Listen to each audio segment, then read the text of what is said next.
Good afternoon, everyone. My name is Melissa Braxton, and I am a care service coordinator and social worker with ALS United Greater New York, and I service our caregivers and patients in New Jersey. Today, I have the pleasure of hosting phenomenal mothers who live with ALS. They're going to share their journey and their experiences with with the stories of their children. So we're going to start off with their biographies, and then we're going to open it up to them with an open discussion session today. And one moment.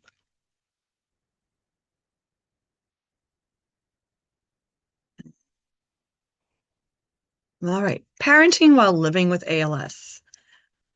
Today, we have the honor of having Desi Kessler, a 40-year-old mother, a New Yorker, who fills her family with joy and love.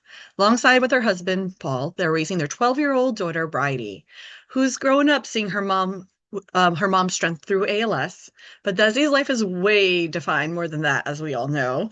Desi is the heart of the party, a true tequila lover, though she still manages to be the one who keeps everyone in line in the household. Thanks, Des. Also, we have the honor of having Miss Kelly McGinn, McGinn, sorry, a 41-year-old who resides in Massachusetts with her fiance Adam and 10-year-old daughter Donica. Kelly was diagnosed when Donica was 7. Though the disease progressed slowly at first, Kelly is now wheelchair dependent and requires constant assistance. Donica remembers her mother prior to the ALS diagnosis and has been by her side through every stage of its progression. For fun, Kelly and her family enjoy family outings and spending time together. Between Donica's dance and soccer activities, they're able to maintain a very busy schedule. Like mother and daughter, they still argue about homework like any other family. Per Kelly, she quotes, "We just live our normal life a little differently now." Thanks, Kel. And we have beautiful TT, who is a 30-year-old mother and resides in Minnesota. She's a mom of 2 amazing kids, and they are the reason TT keeps pushing forward every day. Even while living with ALS, she started a nonprofit called Kiss My ALS. Love it. To raise awareness, share the reality of the disease, and turn something painful into something powerful. For fun, TT loves creating content, designing apparel, spending time with her family, and finding little moments that still make life feel normal. We have Lacey, and Lacey, I apologize if I mispronounce your last name. Olair. Lacey is 34 years old and lives in Arizona with her husband and 4-year-old son. She was diagnosed with ALS in October of 2024. Prior to her diagnosis, Lacey worked with children for 10 years as an educator to early childhood learners and managing an after-school program for elementary students. For fun, she enjoys attending concerts, interacting with animals, and spending time with loved ones. And Frida Hansson, who's our international panelist today. She is 40 years old and lives in the southern part of Sweden with her fiance Marcus. She has 2 kids, Adam, who is 17, and Bonnie, who is 6 years old, being a parent with ALS to both a young adult and a preschooler isn't always easy to navigate. So, yeah, it's a whole different generation. But she lives hard and loves not to know what's around the corner. Thank you, ladies, so much. I'll show the resource page after. One moment. And I'm going to stop sharing the screen. And I welcome you all to our panel. So I'm going to start off with a question, and if you ladies want to come on camera, that would be great.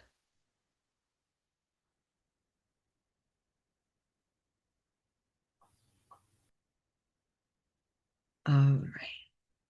Thanks. So let's talk about like when your diagnosis came about. And I know you all have children different age ranges. How was that communication? And how do you communicate as things change with your children? Kelly, So want my to go? Yeah, I'll start here.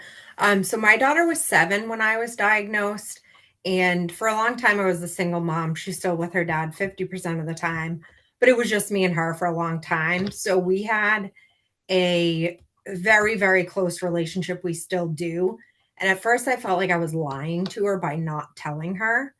That was really challenging. I told her because she saw my left hand not working, she saw that progression, but I didn't want to tell her I had a terminal illness, but I didn't want to lie to her. So I had spoken with some mental health professionals that are available through my hospital at Mass General Hospital. And they were able to kind of level set with me. They said, what good is it going to do? What is going to be the benefit of that? And I said, there really isn't one. I just feel bad. They said, well, let's start with age appropriate things. She already sees what's happening. You can tell her that they found out it's a brain thing that has trouble moving your muscles, moving your arms, things like that. But she didn't need to know the details. She was 7. So over time, she's watched it progress. And so her experience with it is just seeing me go through it, but she does remember me as before ALS. So that is challenging because she does talk about, I wish that you still could do this. I wish that you could still do that. So that's been a challenge, but we navigate through. Definitely. Day by day, right? Yes, minute by minute. Lacey, do you want to share your experience?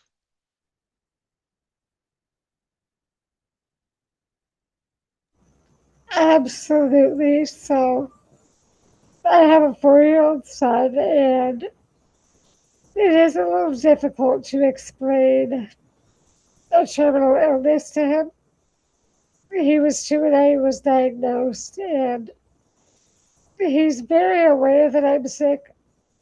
He doesn't have memories of when I was healthy, but we have photos and stuff, so he understands that I used to be able to walk and hold him. And now he understands that I need a lot of help, that I'm dependent. He understands that my BiPAP machine is what helps me breathe. And so we just kind of talk about how my body is very sick. It is hard to explain death to him still because in his mind, he feels when you die, you come back like in a video game. So it's really kind of hard to explain the finality of that with him, but he is a very smart little boy, and so he does know that I can't function the way that I used to. And then I also have my 2 nieces who live with me, and they are teenagers, so they understand that this is trouble, and eventually I will pass away because of ALS. So it's interesting because I have 2 different age groups, but they're really smart and understanding kids, I think. Definitely. Hi, TT. I know you have your 2 babies.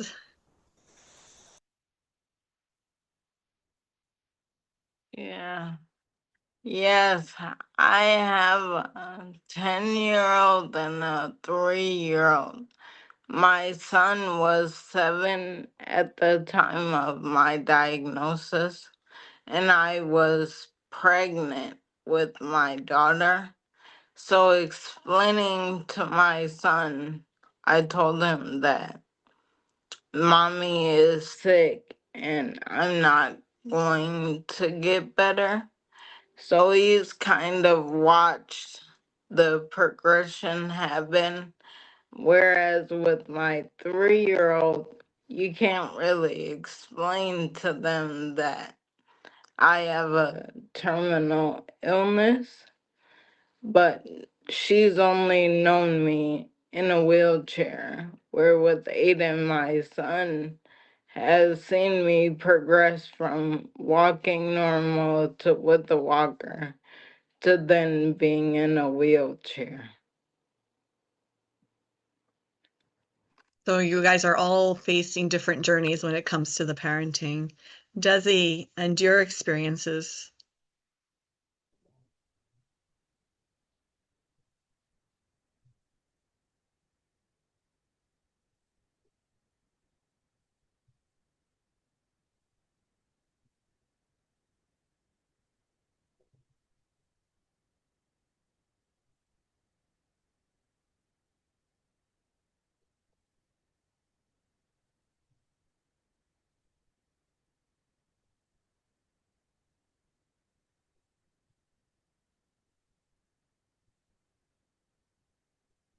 I felt my first symptom in my third trimester, so Birdie doesn't have any memories of me without ALS. We told her Mommy is in a wheelchair because her legs aren't strong. Mommy doesn't talk because she's sick and her sickness took away her voice. And as questions came up, we answered them. Mommy, are you going to get better? I responded that we really hope and pray for a miracle. Birdie said, but probably not, right, Mommy? That's okay. She is now 12 and asks more specific questions. Mom, besides choking, how else could you die with ALS? And we are age appropriately honest, but also hopeful. I'm a strong believer on the age appropriateness, on educating them for sure.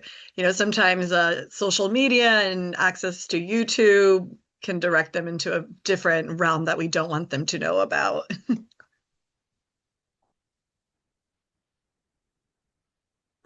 So also, how is the communication among, your children are all school age. How's the communication among the coaches, the teachers, other parents in your child's educational community? With me, I had some friends from her dance studio that I had friendly relationships with them. So I've maintained a lot of those relationships. But as far as people at school, I mean, I knew a couple moms, but not a whole lot of the parents. The school staff has been great in the office where they tell me, I'm not driving myself anymore, but when I was and it was just difficult, they would tell me like call the office and let us know you're sending her in and we'll get her. You don't have to get out. So, we have that. So I do thankfully have some friends in the community that are within her realm of things that she does. Are you talking more about our relationships or how the kids are relating with those people? More of your relationship with those Okay. people. Yeah. You're answering great. I love it. I just want to make sure I was on the right track. We're on the right track. Yeah, it's been okay for me, but it's as I'm now fully in the wheelchair, it's definitely getting harder to go to things, which really sucks because she's like, Mom, why can't you come to my soccer game? I'm like, because I can't get out of the house and the field was muddy and my travel chair is not going to make it through that. So I don't know a lot of the parents in the things that she's getting into now. But I do still have some relationships, which is good. Awesome. Any other insight, TT or Desi or Lacey? I would say my son's school has been really, really good at including me in things and making sure that I'm able to participate in the things that the school has going on. And his teacher, his fourth grade teacher, I love her. She's been really good with helping Aiden navigate things as far as my illness goes. And she's been really easy to talk to. I don't have many parent relationships at the school, but I would say the administration team and the teachers are really good.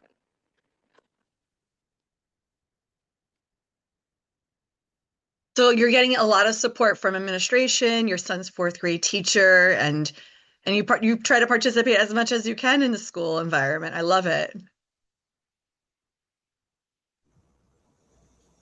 Awesome. And what about you, Lace? Yes. So my son is not in school yet, but my nieces that live with me are.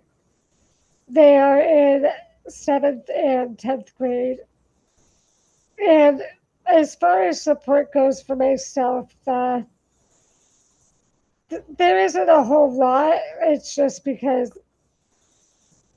we don't have a strong communication. However, both girls have good communication and support from their guidance counselors. One of the first things we did after I got diagnosed was we let their schools know. And so their teachers and the guidance counselors are aware. They have weekly meetings with their guidance counselors to talk about what's going on and how they are dealing with it. And my younger niece, her school is very accommodating. She just had a performance she was in, and they made sure that I was able to attend, and it was easy for me to have access to get in there with my chair. So Good. that was very important to us, and we're really grateful for that. That's awesome. Definitely. Hi, Desi. I'm not shy, so I'm always present. First day of school, dance practice, and school concerts. Even now in middle school, I attended parent-teacher conferences, or if she's having trouble with a subject, I introduce myself to the teacher over email and mention my ALS somehow. Tonight, she has a spring concert, so I emailed the principal and the security department to please save a handicap spot for my wheelchair van. My feeling is the more proactive you can be, the smoother your interaction will be. Definitely, definitely, definitely. I love it. Which segues into like the guidance counselor supports that Lacey's nieces are receiving. And I know that Kelly, we talked about earlier in the week about the PACT program at Gen Mass. Can you share with us that amazing support that they provide for you and Donica? Yes, it is really incredible. So it's packed parenting at a challenging time. These two women that work with us are strictly dedicated to parents with ALS who have children to help navigate through. They don't speak with the kids; they speak directly with you as the parent to help facilitate, give you help on how to manage what's going on between you and your child or children. So in the beginning, like I had said, I wanted to tell her right away, and they were like, "You can do what you want, but where's the benefit there?" And then more recently, as my progression's gotten a bit worse, I've asked, what if she asked me if I'm dying? And I said, they said, you can tell her that, yeah, ALS, I mean, this was their advice. ALS is probably going to be what kills me. But anyone can die from anything. And, we're just taking things day by day. And so, they were really great in helping me with like my crisis mode, especially when I was first diagnosed and didn't know what to do. They were able to help with that. They're really, really great. I wish that they were at every single ALS clinic, but if you are with Mass General, that is a service that's offered there. Yeah, that is awesome. And I do wish that could be replicated throughout the country in all our clinics for sure. Super important. TT, do your children see like a mental health specialist for support? I know your little one is little.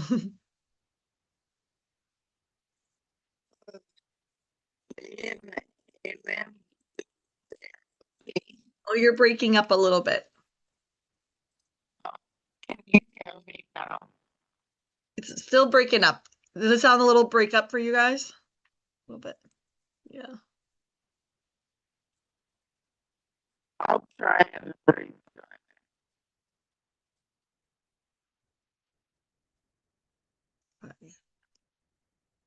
Okay. Does Birdie see anyone like a counselor?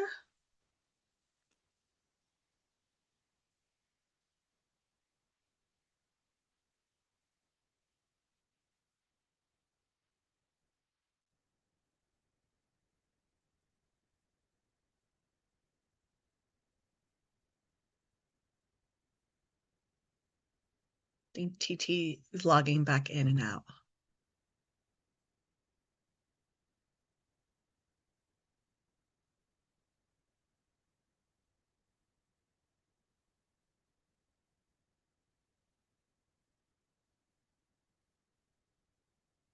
Well, Desi's answering.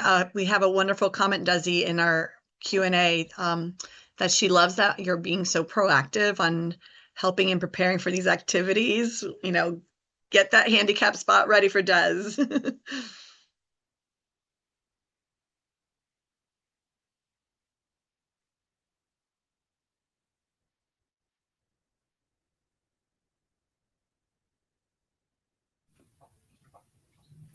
Desi, if you're talking, it's on mute. I'm not sure if you are or not. Sorry.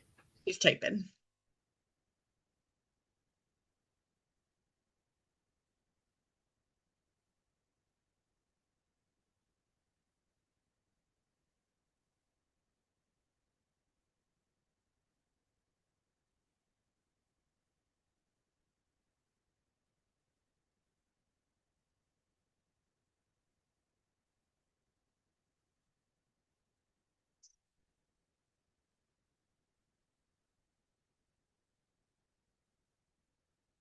Oh, not anymore. She has so many activities Desi had posted on the chat.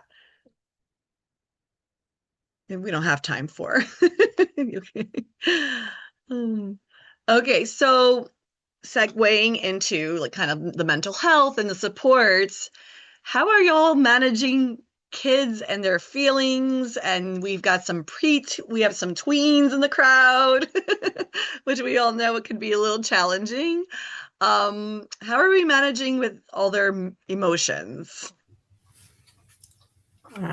So I'm sorry. We'll just go in order. I'll go first again. Oh, yeah. So my daughter is seeing a therapist outside of the people that I speak with. We had an unfortunate situation recently where I truly believe that we had the conversation, but the therapist said she didn't, not aware of that, where she told Danica that ALS was terminal and that I'm going to die from it. And so she came out of that therapy session, not even with one of her parents. Her grandmother was taking her. So she came out of that an absolute wreck. And so we had to have a lot of conversations that I had, planned to, I wanted to handle directly. I wanted to be the one to tell her those things. So that felt it felt like the rug was ripped out from underneath me because I had plans of how I wanted to do it, etc. And I had always told her that she might see something online. Somebody might say, my grandma died from ALS. And I always told her, everyone's ALS is different. So if you hear something, come to me about it. She thinks that Google lies because it says that the elves and Santa aren't real. So she thinks that the internet is not full of great information. So she comes to me with just about everything, which is great. Google lies. So that was really hard. And I said, the therapist told her that it's 3 to 5 years. And I had just hit my 3-year mark at that point. So for me, I said, that could be, but I'm doing okay. Like I'm able to breathe. I'm able to eat. I've had physical changes, but right now I'm doing okay. I don't think I'm going to die in 5 years. I could be wrong, but we'll take it day by day. We're going to handle today. This is where I'm at. These are my physical issues. These are my struggles. But we can't predict what's going to happen. But I was really upset about how that was handled. But now after that Band-Aid has been ripped off, she's actually handling it much better than I ever expected. She's a very emotional child. And as I said, it was me and her for so long that she just is attached at my hip. And she was joking with me one day about it, which I was shocked. She wanted to know something about an argument her dad and I had had years ago. And I said, I'm not talking to you about that. I said, you know what, when you're older. And she said, well, what if you're dead? And I said, well, I'll write you a note then. And so it's shocking to me because that's how our Her ALS Story group, we tend to deal with our reality in those terms.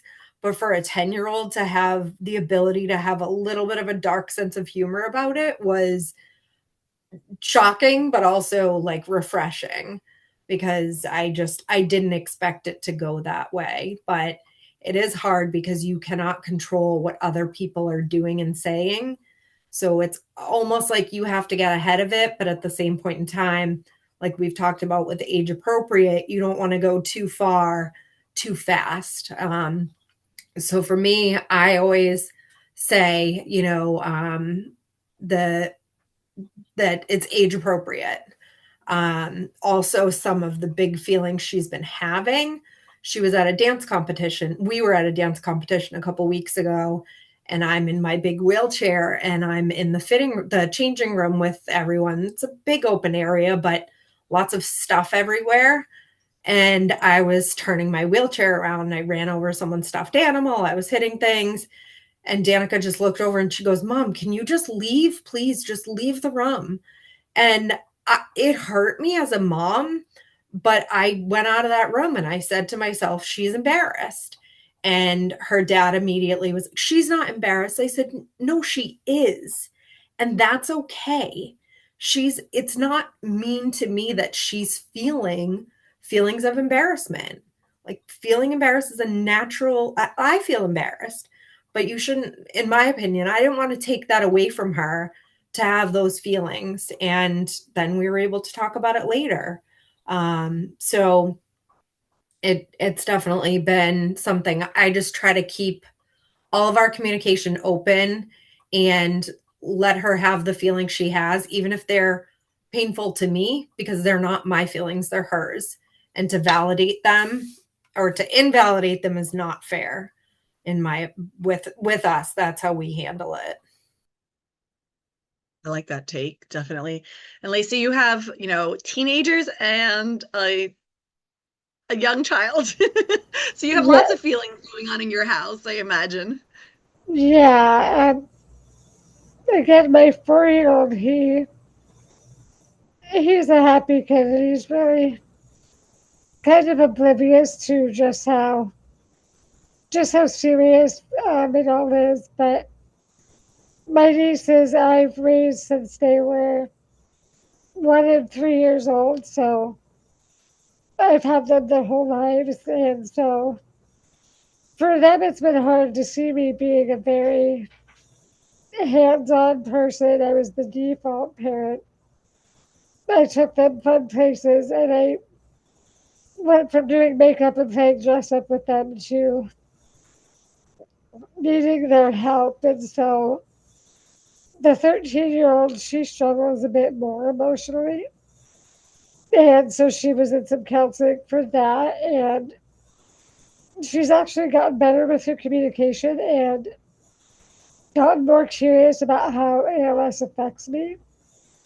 And so I work on her questions, and I don't lie or sugarcoat things. I answer honestly. She asks what it's like to be paralyzed. She asks about what I miss. And it's really nice to have those conversations with her.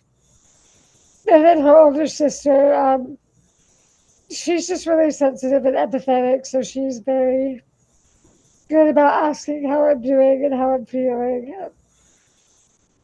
And that's been really good to have that open communication with them. 100%. And like you said, validating those feelings that they Yeah. have. It's so important. And TTA, like also you have a range, a 6-year age difference between your two children. So you deal with also a multitude of emotions with them, I imagine.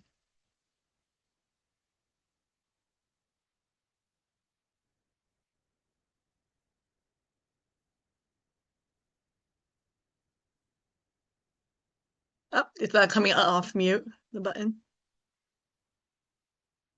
Nope. Oh man. You want to put it on the chat? You can always put it on the chat.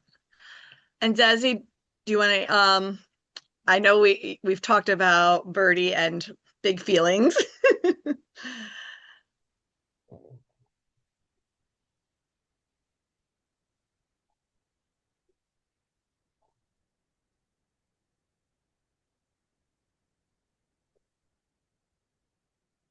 Still not clicking, TT?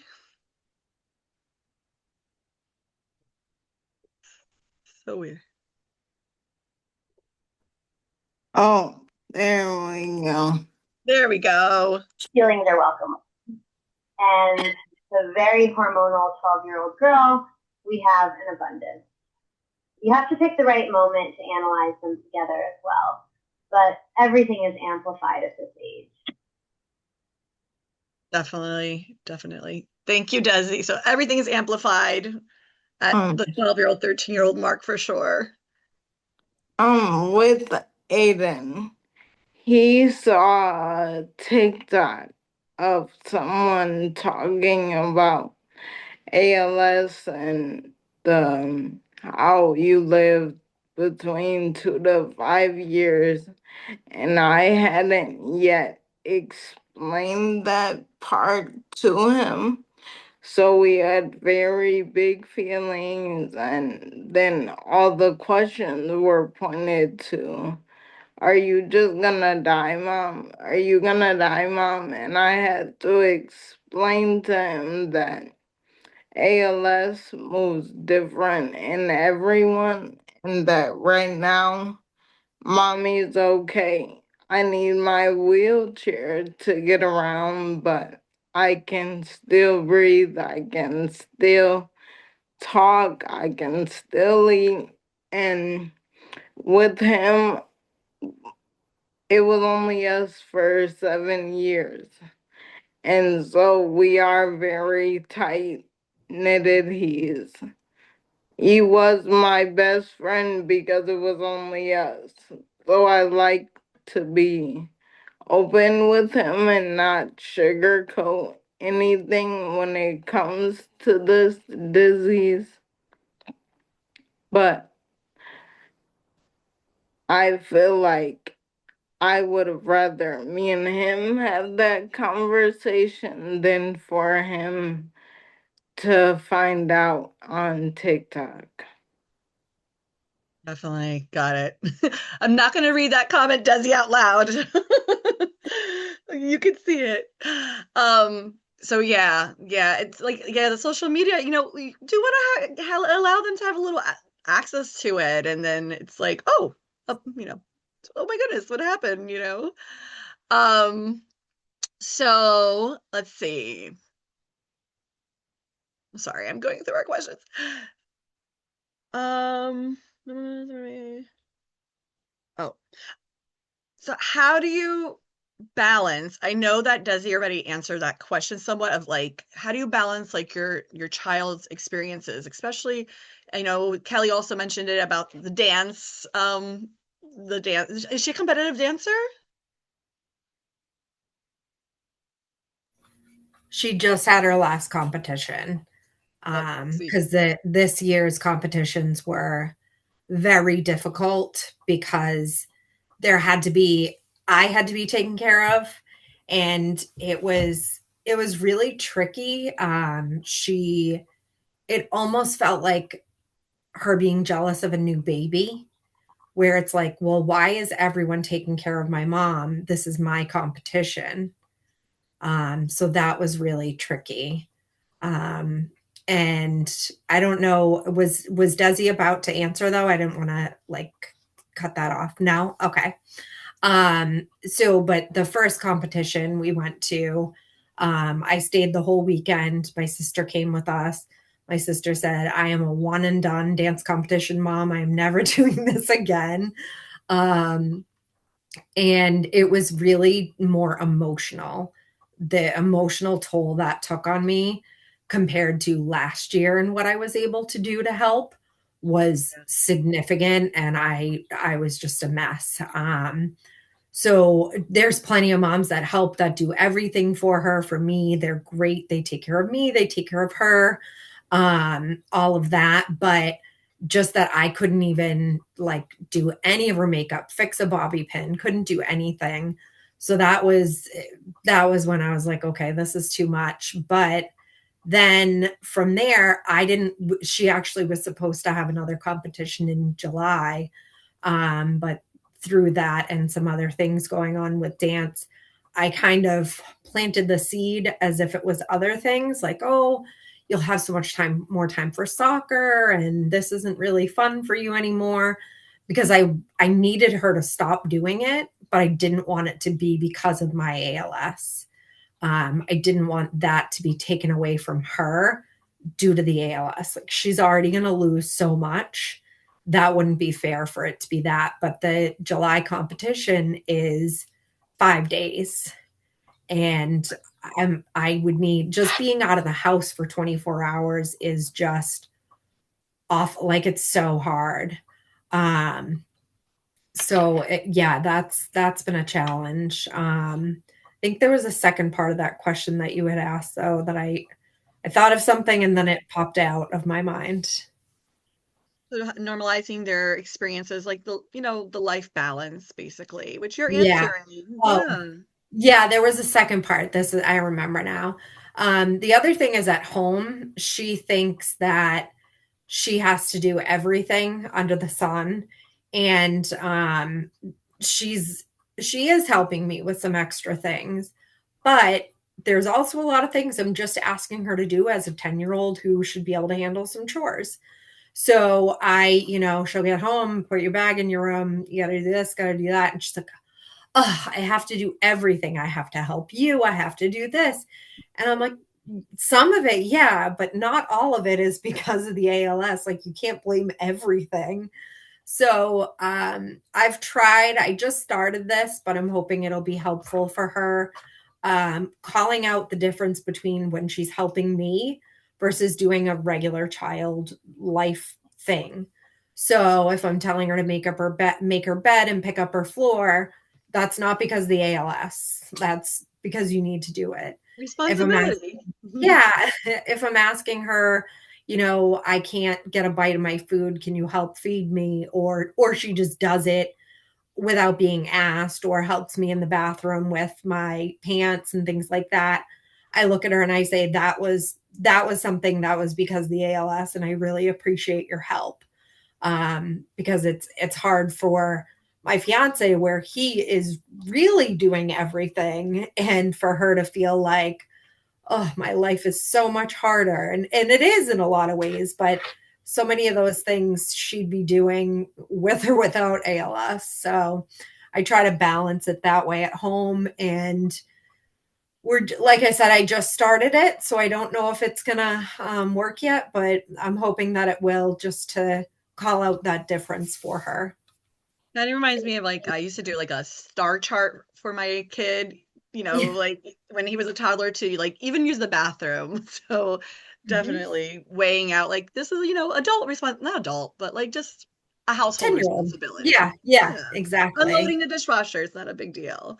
Yeah. It kind of like segues to, like, so Lacey, like, your nieces, I know your son's much younger, but how do you divide kind of like teaching them the household responsibility versus, like, do they participate in any of your activities of daily living? Yeah, absolutely. So for me, it is very important to do my best to separate them from the caregiving. However, I had a conversation with my husband, and he brought up a good point that it is primarily him 24/7. So we've given them some of the smaller tasks to help me that he could take a break on. So they help me with my drinks. They help me with stretching my arms. They will help me with minor adjustments, and I can count on them to do that.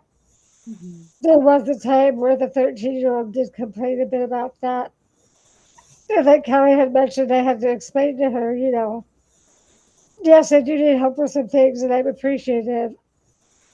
However, you doing the dishes or taking out the trash is not because I have ALS, and also it's a part of growing up and learning responsibilities. Mhm. So we've been able to navigate like that balance pretty okay. And I did want to circle back to what you said, Melissa, about um, balancing like life activities for the kids, because I cannot be out all day or for multiple days. I think we had a trip last October or November, I mean, and that was only a 3 day weekend, but that was so hard on my body. So we've been able to get help from our really good friends. My one of my nieces just turned 16, so my best friend took the girls out to dinner and took them to a nearby resort to go to a water park so they could have a lot of fun and also some normalcy. And that was my husband and I really appreciated that, because it is hard to leave the house, and it's hard for my husband to take them somewhere and leave me behind. Yeah. So it's just really taking it day by day to try and figure out that balance. And you had mentioned that your husband is your 24-hour caregiver solo, or do you Yes. guys? Yeah, wow. So Okay. he does have a full time job, but thankfully he works from home. So he's been able to balance work and me. And sometimes, during his work hours, if he has meetings, my mother is around to help out. So that's also nice. Good. Good. Definitely. And what about TT, your kiddos? How is it navigating like your 10-year-old, like, learning household, responsibilities versus caring for mom?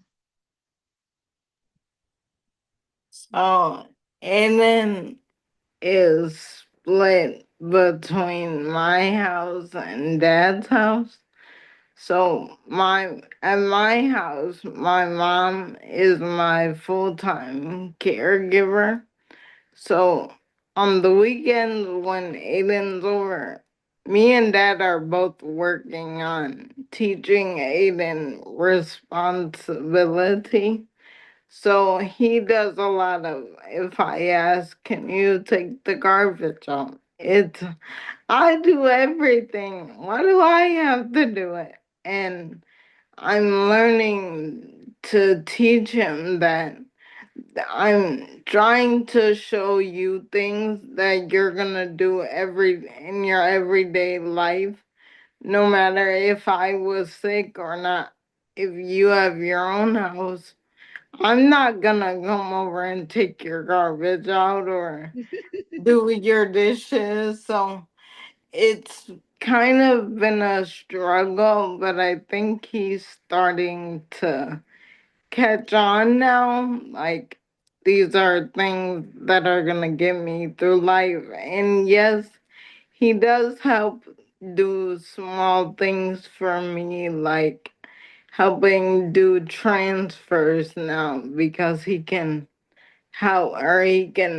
sort of pick me up a little bit. So Mhm. that's like a new thing for us. But I want him to be a successful adult and teaching everyday responsibilities and sometimes adding in help with mom. But because he's a boy, I try to stick to help me get from the my wheelchair to the couch or from my wheelchair to the bed.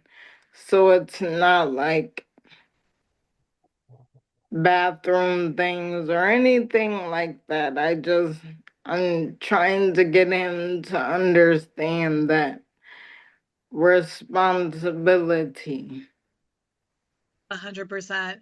And I told my 10-year-old myself, I'm like, it's household chores. You necessarily don't need to earn money for everything. Look at everything Right. mom and dad do for you, and it's all for free. Yeah. We get love out of it. Desi, any insight of how are you and Paul managing with, Birdie having household responsibility or mom?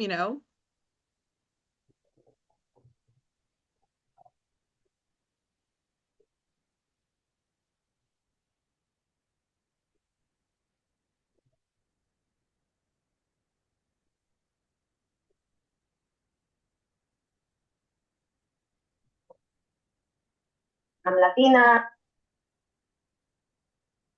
The Latina. I'm Latina, so we throw chanclas, we put kids to work, we don't discriminate, children are there to help. I also think about what memories I want her to have with me. I like to pick fun tasks for her to help with. Makeup and hair are great choices. I don't need help with hygiene unless I drool or I need help with acid tears. Oh, nice. So that she helps out with that. Lacey, I'm going to read the question. I know you would like to answer it. So we got it from the audience. As a family member who has loved you all of your life and are very emotional about what you are going through, should they be able to show or express their emotions to you? Absolutely. I personally prefer that. I'm a very emotional human myself, and so I want them to be able to express how they're feeling. Even if it's really hard and it makes them cry, I try to let my mother and my friends know that, and even my husband, like, I do understand that this is hard for everyone. And I don't want them to feel like they have to keep it inside. I don't want anyone to feel like they have to protect me from their feelings. I would much rather share all of that with them and be able to, help them through it as much as they're comfortable with. Yeah. So I you providing the I support is agree, amazing. Lacey. And I actually find it frustrating when people don't, because I have some family that I feel like they're avoiding spending time with me because it makes them so sad, and they're sad when they leave and this and that. And I'm like, well, I'm just mad that you're not here now. So come here, be emotional with me. Show me that you're feeling something, because to me, in my mind, you're just not here. And so showing me, we can cry together. I cry plenty. I laugh a lot, I cry a lot. So, we can get through it, but I think it's really important on in my house as well, Lacey. I totally agree. Absolutely, I feel the same way. ET, how emotions, like, let's say you said your mother's your primary caregiver, like, what is she going through? Um, I feel like my mom puts on a brave face for me. So I know we've had our cries together. Um, After I gave birth to my daughter, she was early, so we stayed in the NICU, and I had a few tears after giving birth, and then on this past Thanksgiving, I was just sad about life in general, and me and my mom cried together. But I feel like I have family that's avoiding me because of the ALS. And I feel like I would rather you be there now while I'm still here and still talk and go through the emotions normally and not come to a funeral after I'm already gone. And it's very easy when people say, "Oh, what can I do for you?" And then, I tell my patients, I'm like, you're the boss now. Take the road and you have to dictate and tell people exactly what's needed. Yeah. Definitely. And we have a beautiful comment that says, amazing perspective. I don't think friends and family always see. Definitely. That it's okay for them to cry. It's okay, and share emotions with you. For sure. We're Also, still human, even with the ALS.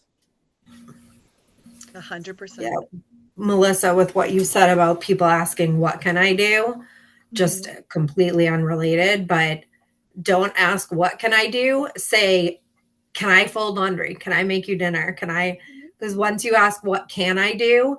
Now I feel like I have a whole nother to-do list thinking about what I can have you do. So I found that being very specific in helping someone, just saying, can I come over and do your laundry? Is very Yeah. helpful. Oh my God, 100%. I didn't think about that, like in that form of putting it out there. Definitely. Desi, any insight you would like to share? No. Let's see. So it's almost 3 o'clock, and I feel so bad that Frida was unable to log in. So I'll send her an email in a bit. Um, Anything else? Oh, last question that I have. Any tips on how to address end of life in a way that your young child can process? I know we mentioned it, we talked about it, but is there some sort of, I'm not gonna say curriculum, or do you already have it thought out in your mind, in the future, or if you haven't talked to them about it, like what kind of dialogue do you envision if you haven't talked about it?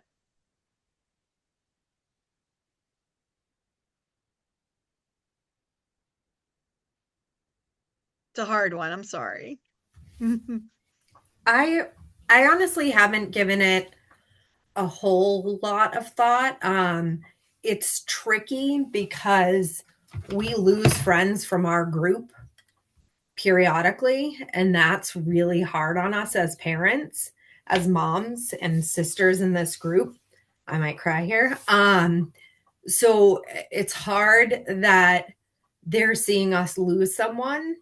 And they, like Danica sees that. And so I don't hide tears from her, because she, even if I didn't have ALS, she needs to learn how to process emotions, how, like, everything you're doing now, they're learning how to be.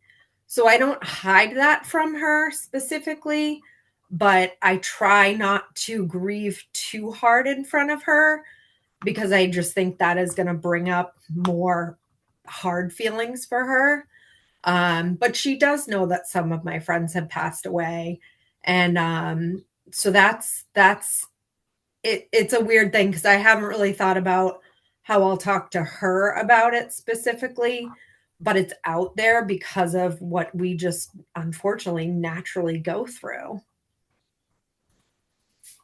Percent. Yeah. I haven't thought too much about the conversation with my son either. I've been kind of focusing on leaving him videos, writing him letters for things after. Part of that, I think, is because we really can't control it. We have no idea what our timeline looks like. Because unfortunately, we're so vulnerable to so much more with this disease. I could die eating ice cream. It's that random and that scary. So I think for me, it's really emotional and hard to think about having that conversation with my 4-year-old, Mm. because when I was first diagnosed, he was my very first thought. It was like, oh my gosh, I have a 2-year-old son. And so I try to focus on things I can leave behind for him. So he has, nice memories of me, I guess. I'm not sure if that answers your question, but that's where I go Does. to. It totally does. Thank you, Lace. TT, any insight? Um, I haven't thought it all the way through on how I'll tell Aiden, but like Lacey said, I'm making videos, I'm writing letters, I'm creating memorabilia for both of my kids. But at diagnosis, I was pregnant, so being told, you have 3 to 5 years to live, and then giving birth to a brand new life, I I was sad, and I don't know how to tell Aiden that I'm gonna die. And I really don't know how I'm going to tell my 3-year-old that. So I think just taking it one day at a time, one question at a time, and then eventually we'll get there. Like, I don't want to not say anything, but I just don't know how to start that conversation. Yeah, it's a tough one, especially the 10, they're all young. They are all young, definitely. Des, do you have any insight of that conversation with Birdie, if you haven't had it, or?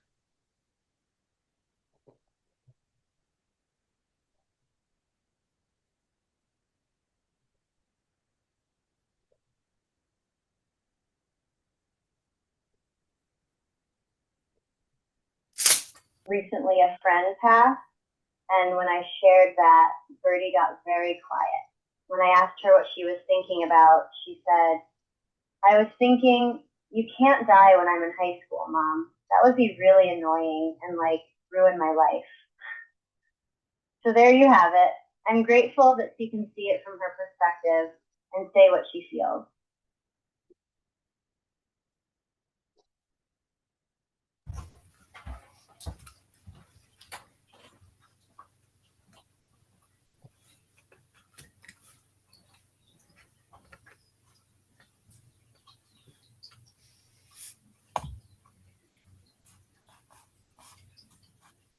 Melissa, you're on. Mute. Oh. Mute. Okay, Jordana.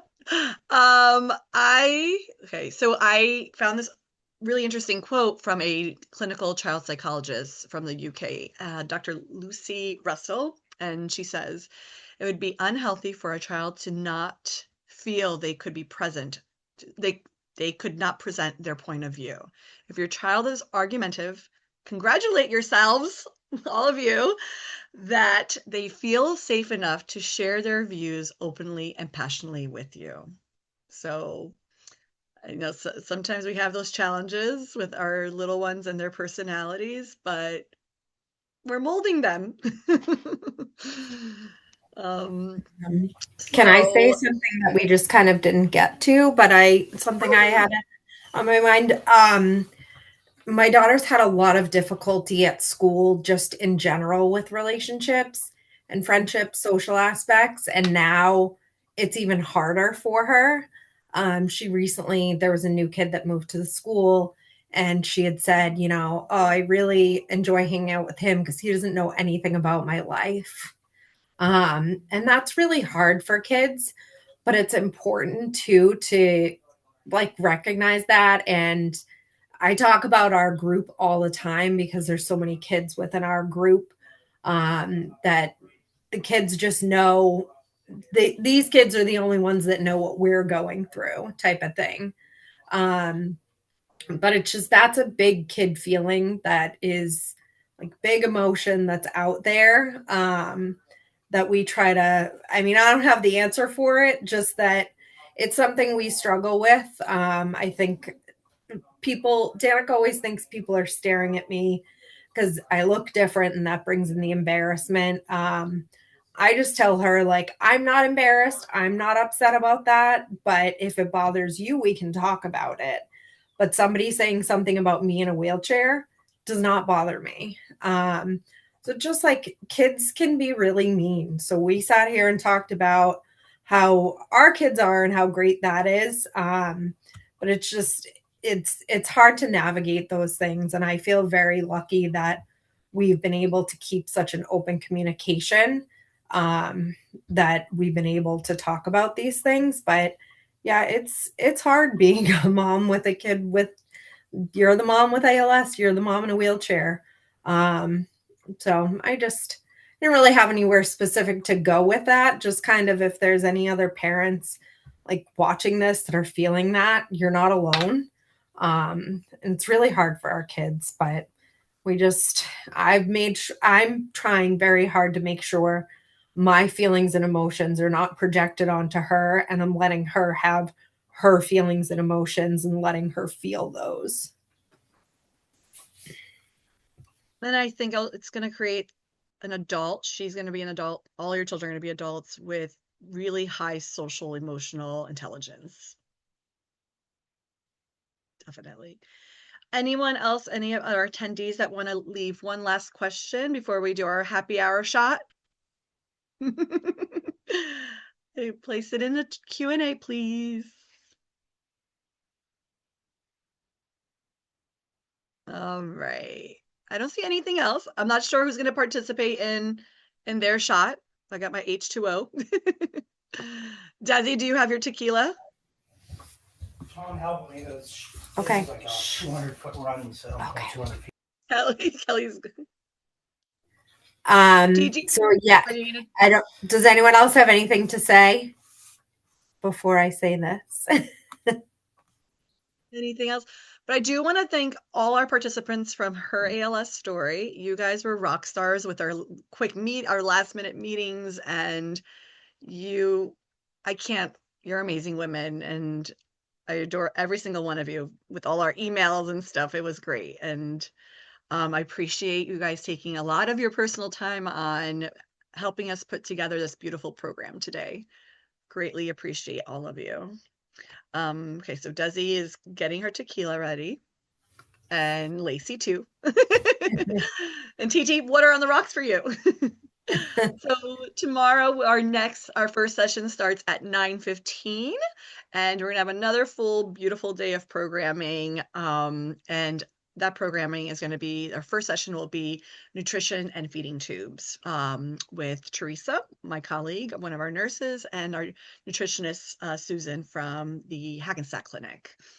Okay, ladies, let me know when you're ready. Oh, Kelly, you have another remark. Yes. Well, I was just going to say, we live life to the fullest. We, not all of us, but a lot of us like to party hard, have a great time. We haven't let this ruin our fun. And so that's where I say the cheers to tequila. I don't know if everyone's ready yet. Oh, so Desi wants to, oh yeah, so Desi takes her, would you like me to mention it, Des? She takes her tequila shot through her feeding tube, and Lacey also, and any event that you come across Desi, she's ready to take a shot with you. And you ladies can vouch for that, right? Yeah.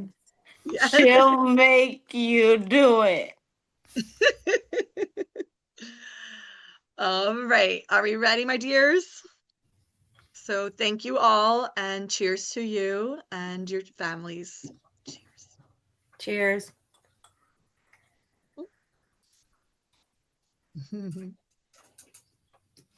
Thank you. Thank you. I can only do so much. Your head's only tilted back so far.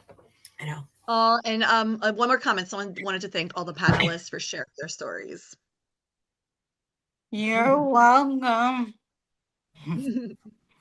It's been a pleasure to share, and sorry, just washing down the tequila. Pleasure to share, and thank you for including us. I think this is really great that you've given us a platform to share. Thank you. Yeah. And Desi organized all of you ladies. So thanks, Des. Applause to you. And Desi's a rock star. Yes, definitely. So she brought all of you into my world now. So you'll be hearing from me. Okay. Yes. All right. Thank you, ladies. Thank you. Bye.